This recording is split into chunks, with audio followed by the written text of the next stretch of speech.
কবিতার নাম পথ ভোলা রথ। আষাঢ় মাসের আকাশ জুড়ে কালো মেঘের খেলা, সময় হলো বসবে এবার পাড়ায় রথের মেলা। গরম গরম পাঁপড় ভাজা, সঙ্গে মাটির পুতুল, রথ চলেছে হেলে দুলে, গান ধরেছে বাউল। রথের ভিতর আছেন বসে ঠাকুর জগন্নাথ, চোখ রেখেছেন সব কিছুতে, নেই কো দুটি হাত।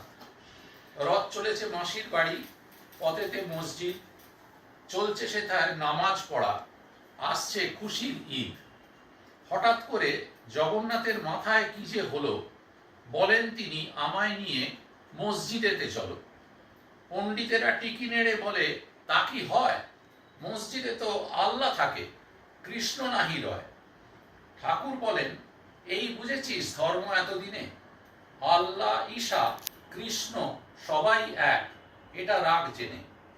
মসজিদে মোর মাসি আছে, দোরগোড়াতে বসে, দিন দুঃখী ভিখারিনী হাত গিয়েছে কষে।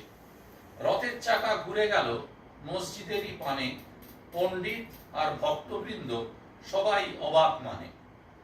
মসজিদেরই দোরগোড়াতে থামলো এসে রথ, ভিখারিনী ছিল বসে ঠিক সামনের পথ।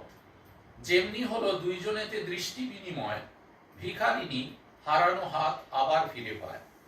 কেঁদে বলে ভিখারিনী, এসো গোপাল এসো, মসজিদেতে থাকি আমি, একটু হেতায় বসো। ঠাকুর বলেন থাকবো আমি বসে তোমার পাশে, উল্টো রথে ফিরবো ঘরে যখন তিথি আসে। মাসি তুমি খাইও আমায়, ভিক্ষা করা অন্য, চাই না আমার 56 ভোগ, ওতেই হব ধন্য। ভক্তরা সব অবাক হয়ে তাকায় এ ওর মুখে, মৌলবীরা আল্লাহ বলে কৃষ্ণকে নেয় বুকে। এমন দিন কি আসবে কবু, থাকবে না কো জাত, সবাই যেদিন মানবে একই আল্লাহ জগন্নাথ। খুব সুন্দর, খুব ভালো।